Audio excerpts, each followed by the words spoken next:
working. It's working. Hello, how are you all doing?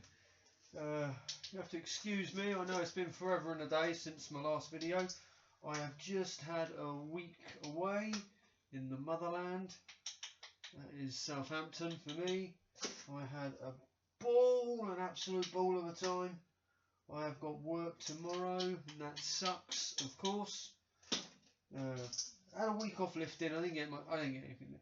I was half tempted to take some resistance bands with me, just do some stretchy work. But I'll be perfectly honest, I was just busy, just enjoying the holiday, catching up with the family, and it was just an awesome time to just proper deload, switch off.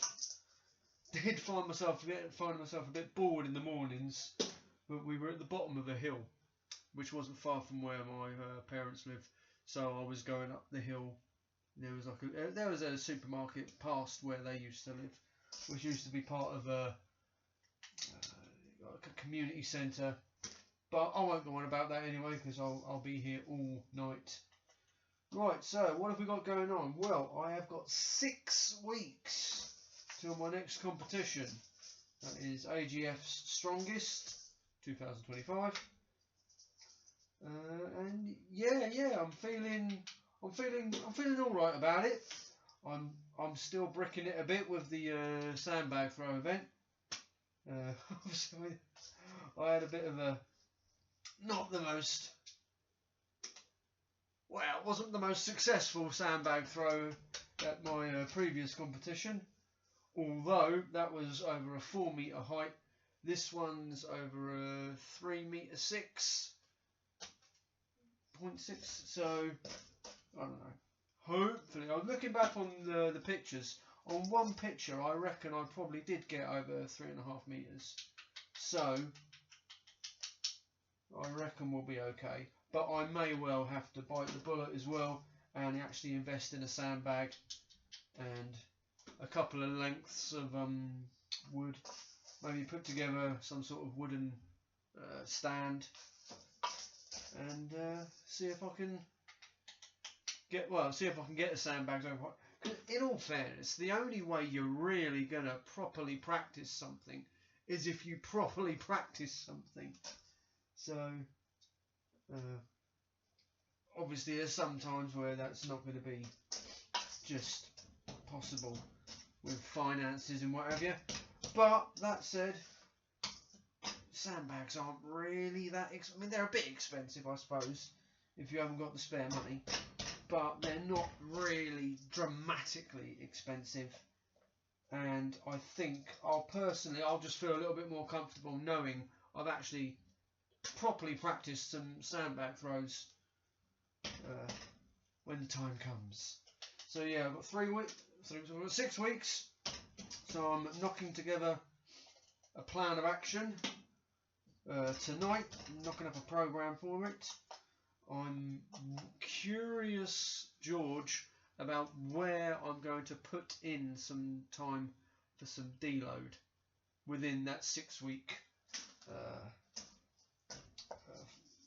gap that I've got. Normally I do 4 weeks deload. Do 4 weeks and do deload on week. If I do 4 weeks full, deload week 5, then I've got 1 week heavy before the competition. And ideally, I don't want to be training full blown the week before the competition. The week before the competition, really, I want that to be my deload. So I'm going to take the first 3 weeks and see where we stand with the numbers and how I feel with events, and then maybe take that take week 4 as a deload. Week 5 go a little bit heavier, and then week 6 I think is the day of the week of the competition, and then we'll just have to go and give it hell. But yeah, that's the plan. I have got a plan set out in my mind of how I'm going to write up the program. I want to stick with similar format to what I used for the first competition I done, because I'll be fair, it kind of worked. I got pretty much what I thought I was going to get. Again, the events I really zeroed out on were events I'd never done before in my life. Now, I always knew that the pressing medley was going to be an issue. I'd never touched a monster dumbbell till the day I got it, and you don't realise how big these things are. It's ridiculous. The handle's like the handle's like nearly that bloody thick. The sleeves either side are like, well, looking back on the camera, the pictures there, they're over the size of my head. If you sit the thing up, it's half the size I am. So, obviously, without properly practicing with a monster dumbbell,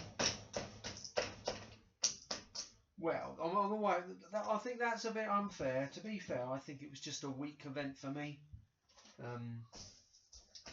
Pressing's never been my saviour, if you'd like. But, no, like I say, I mean, with the sandbag toss, well, what had I done? I'd done some explosive kettlebell swings with a 20 kilogram kettlebell. And, yeah, just, obviously the actual explosive off the floor technique, sort of like half jump with the weight bit, I just hadn't done. So, I do want to get myself, get to grips with what I'm actually doing. So yeah, so there we go. So this is the catch up. Hop over to the website www.paulharleylifts.co.uk. Pop over to Instagram, Paul Harley Lifts. Pop over to Facebook, Paul Harley Lifts. And if you are on the hunt for a strength coach and you're not sure where to go, have a little look through all the videos that I've put up. I put up tons of them. Flop over to the website, see if you like anything of what it sounds. Maybe if you are interested just a little bit, feel free to send me an email. I can get back to you.